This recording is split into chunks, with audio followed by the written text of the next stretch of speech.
हम केवल अपने स्वार्थ के लिए नहीं, हमारा स्वार्थ तो है नहीं, हमारा हक है, लेकिन इसके अलावा हम इस धरती के लिए, इस पृथ्वी के लिए, हमारे देश के लिए कुछ कर गुजरना चाहते हैं और वही हम कर रहे हैं। नमस्कार साथियों, EPS 95 मिनिमम पेंशन बढ़ोतरी के एक और वीडियो में आप सभी का स्वागत है। साथियों, कल 6 जून को पूरे देश भर में NSE का स्थापना दिवस मनाया गया। इसी उपलक्ष्य में NSE के मुख्यालय बुल्ढाना में कमांडर अशोक रावत जी ने कार्यक्रम की शुरुआत की और पूरे देश भर के EPS 95 पेंशनरों को अपना एक संदेश दिया। तो आज के इस वीडियो में हम उसी संदेश को आपके साथ में डिस्कस करना चाहते हैं, तो पूरा वीडियो अंत तक जरूर देखिएगा। तो चलिए देखते हैं कमांडर अशोक रावत जी पूरे देश भर के पेंशनर को क्या संदेश दे रहे हैं।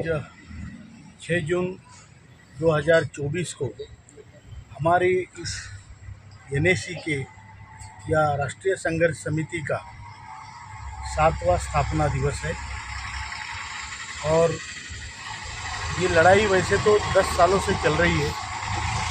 कई लोग, कई संगठनाएं अपने अपने तरीके से इस लड़ाई को लड़ती थी, लेकिन 2017 में 6 जून को जब NSE का गठन हुआ, जब स्थापना हुई, तो सारी शक्तियां जो अलग अलग लड़ रही थी वो एक जगह लाने का काम NSE ने किया है और पूरे देश में 27 राज्यों में एक मजबूत संगठन तैयार किया है। लोग बहुत प्रभावित होकर, बहुत उत्साहित होकर इसमें सम्मिलित हुए हैं और सभी लोग मिलके एक लड़ाई, जो बुजुर्ग लोगों की लड़ाई है। मैं आज के इस दिन में आप सभी को बहुत बहुत बधाई देता हूं कि आपने इस संगठन को आगे बढ़ाया पूरे देश में और इतने दिन से आप टिके रहे। हमारे कई साथी हमें छोड़ के चले गए, उनकी भी याद हमें आती है, जो कंधे से कंधा लगाकर मिलकर लड़ते थे, आज वो हमारे आसपास नहीं है। इसका हमें बहुत दुख है।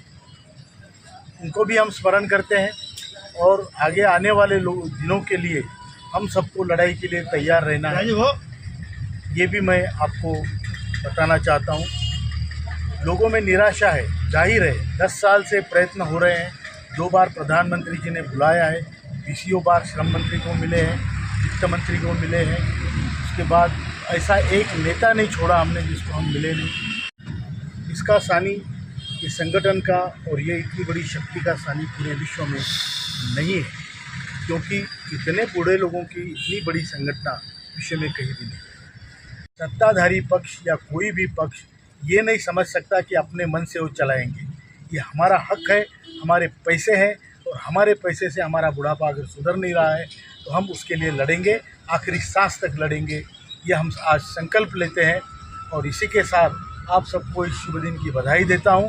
और पूरे देश में आज जो कार्यालय खुल रहे हैं, डिस्ट्रिक्ट कार्यालय, तहसील कार्यालय, प्रदेश कार्यालय, उस सभी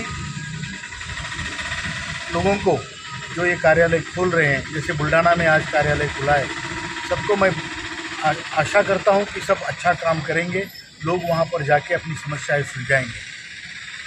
विपक्ष के, पक्ष के, सत्ताधारी पक्ष के सभी लोगों को मिलने के बाद, 2 बार प्रधानमंत्री जी ने आश्वासन देने के बाद हमारा काम नहीं हुआ, इसलिए लोगों का निराश होना लाजमी है। बिल्कुल, मतलब हो सकता है, हुआ है, लोग नाराज़ है तो लाजमी भी है, लेकिन निराश होने से हम युद्ध नहीं जीतेंगे। हमें युद्ध जारी रखना है, हमें जीतना है, हमें लड़ना है, जीतना है। हमारे हक में कुछ परिणाम छोटे मोटे आए हैं, कुछ प्रोग्रेस हुई है, लेकिन उसको अंतिम नतीजे पर पहुंचाने के लिए हमें एक साथ होकर लड़ना पड़ेगा।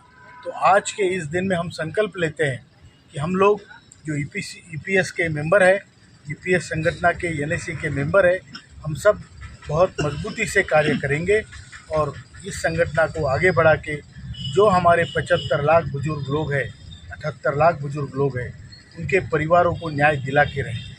और जो आने वाली पीढ़ियाँ हैं, जो 7.5 करोड़ आज कार्यरत कर्मचारी है, उनको भी आगे चल के न्याय मिले, इसके लिए हम कार्यरत रहेंगे, चाहे हमें इसके लिए हमारी पूरी ज़िंदगी गुजारनी पड़े। लेकर 1 महीने तक वृक्षारोपण का संकल्प लिया है।